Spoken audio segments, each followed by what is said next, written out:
you look at the price of silver. When's the last time you remember having had such a high price of silver? So I think with the price of silver, the potential we have with our deposit, we also have a very good exploration play. And if we can, we'll try to treat the tailings. We'll try to generate revenue. It would be a seasonal thing. We're not going to operate this year round, but the potential is enormous. All right, welcome back inside our proactive newsroom. And joining me now is Frank Basa. He is the CEO of Nordpreciousmetals. And Frank, it's great to see you. How are you?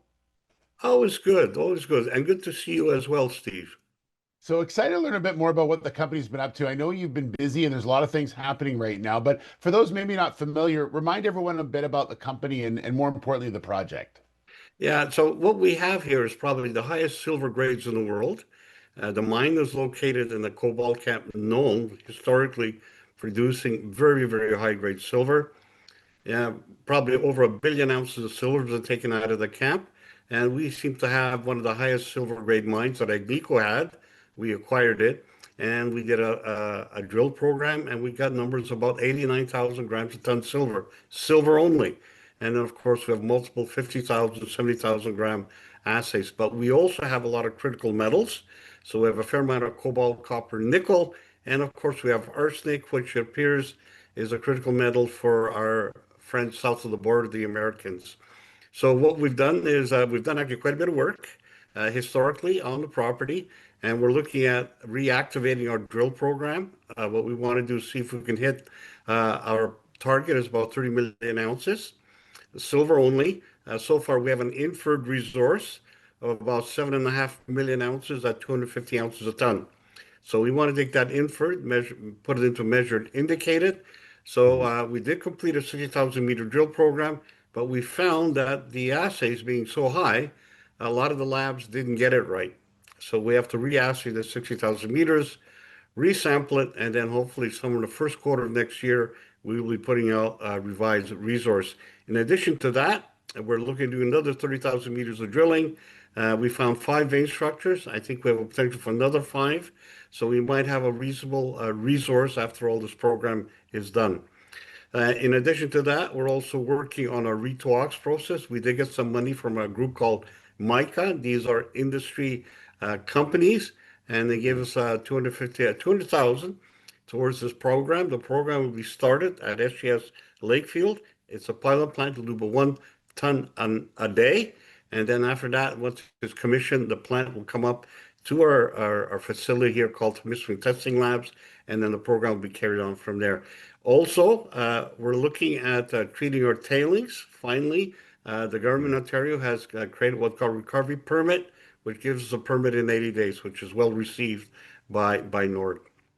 Yeah, let's talk about the tailings part of it because you're looking at starting some production there on those tailings as early as next year. So that's obviously Yeah. something that's because you would have a big property, but you do have a lot of tailings there as well.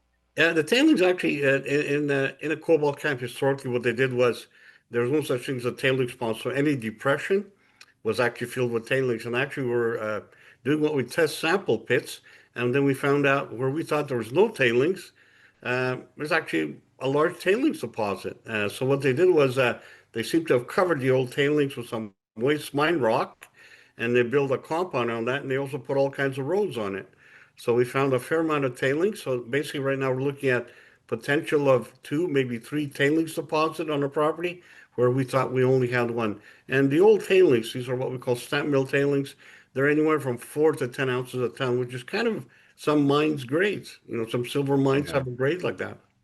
So, Frank, you've actually mobilized crews there in the last couple of weeks in Yeah. order to get yourself to that 2026 deadline of getting some production happening. So, those crews are basically sort of setting the site. Is that the idea? Well, what we're looking for is locating a pad to put the plant on. So Mhm. where we did what they call condemnation digging. In other words, we're digging to make sure there's nothing of value under the pad. And now we found out after about 68 test pits that where we want to build a plant is another source of tailings. So we found another place to put our plant now, and no tailings there, and it's basically on bedrock. So that's what we're looking for. But It right sounds now, we might have to do some more exploration to see how big this tailings deposit we just discovered. It sounds like there's some exciting times ahead over the next year for the company. Is that what you're sensing, Frank? Is that you really see the company about to take a big step forward in the next year? I think with the market, you look at Steve, you look at the price of silver. When's the last time you remember having had such a high price of silver? So I think with the price of silver, the potential we have with our deposit, we also have a very good exploration play. And if we can, we'll try to treat the tailings. We'll try to generate revenue. It would be a seasonal thing. We're not going to operate this year round, but the potential is enormous. Well, Frank, I really appreciate your update. Thanks very much for being with us. Good to see you as well, and we look forward to following the story. All right.